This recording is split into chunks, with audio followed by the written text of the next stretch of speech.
Շնորհակալություն ազգային ժողովի մեծարգո նախագահ, հարգելի գործընկերներ, սիրելի հայրենակիցներ, ես նախ շնորհակալություն եմ հայտնում քաղաքացիական պայմանագիր կուսակցության եւ խմբակցության գործընկերներիս ինձ այս պաշտոնում առաջադրելու համար եւ նաեւ Տիկին Մինասյանին եմ շնորհակալություն հայտնում ինձ ներկայացնելու համար։ Ես կփորձեմ շատ չարաշահել ձեր ժամանակը։ Եկեք սկզբից հնչած հարցերին անդրադառնամ, պարոն Ֆարմանյան, իմ կենսագրության մեջ ինչ գրած է, այդ կա։ Կարեն Կարապետյանի հետ, չգիտեմ,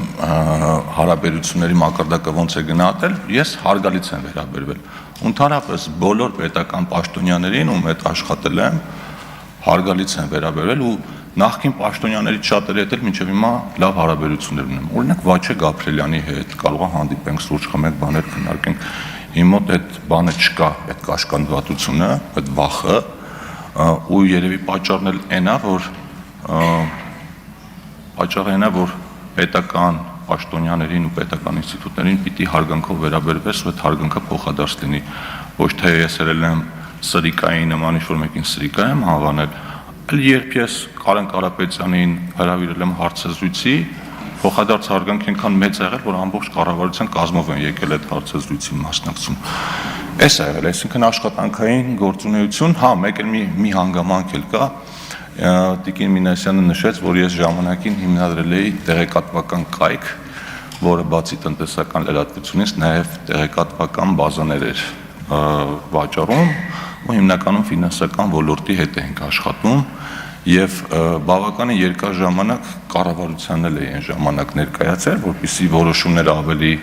արդյունավետ լինեն, այդ համակարգը անգամ կառավարությանը կարող է պետք գալ, բայց հեղափոխությունից հետո այդ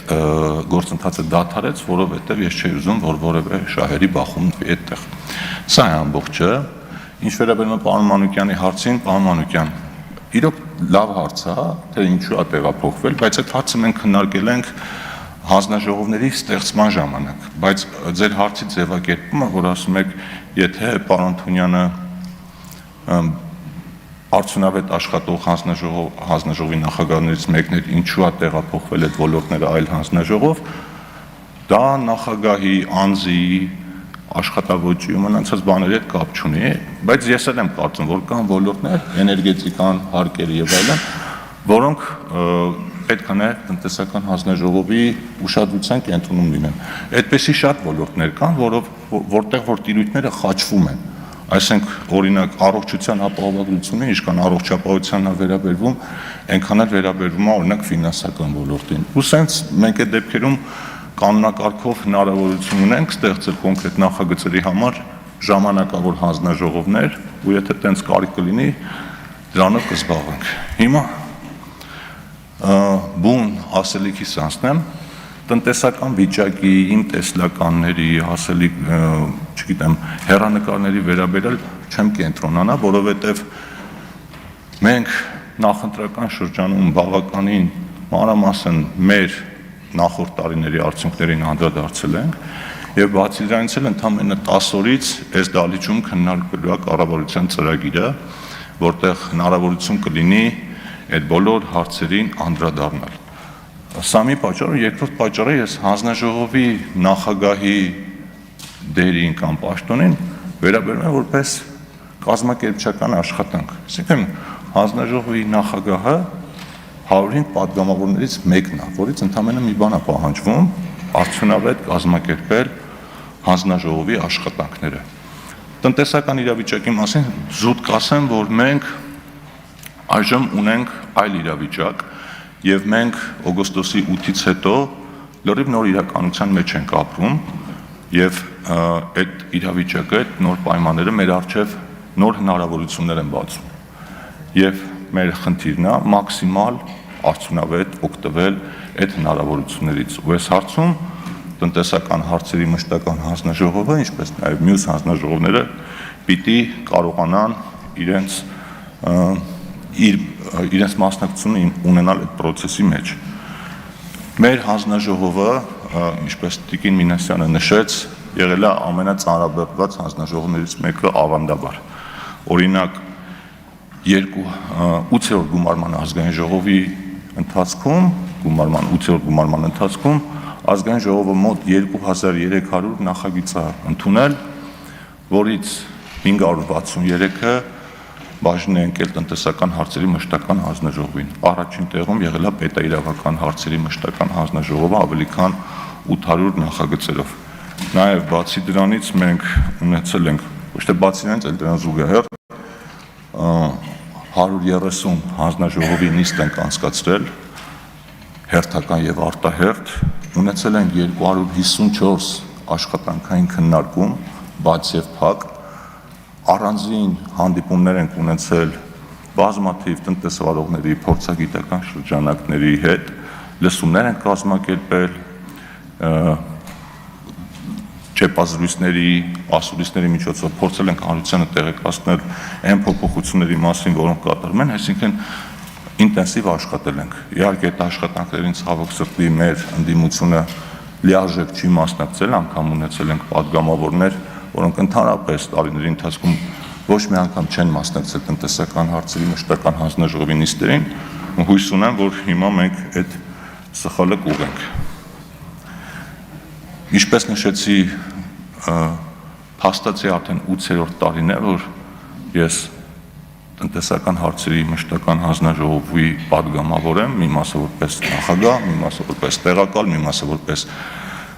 նախագահի պաշտոնակատար եւ կարծում եմ, որ հաջողվել է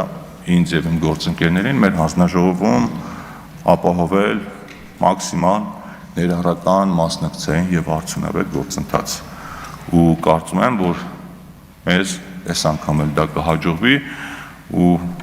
ես կփորձեմ, եթե ընտրվեմ որպես հանձնաժողովի նախագահ, ավելի ակտիվացնել այդ գործընթացները, որտեղ ֆորմալ առումով, քանի որ ես հանձնաժողովի նախագահ չէի, դա որոշակի կաշկանդվածություններ հաղորդում իմ գործողություններին։ Ապագա անելիքները շատ են, դրանց վրա շատ չեմ կենտրոնանամ, մենակ մի քանի ուղղություն նշեմ, որոնք ինձ անձամբ շատ են հետաքրքրում եւ ինձ համար կարեւոր են։ Առաջինը ընդհանուր ազգային ժողովի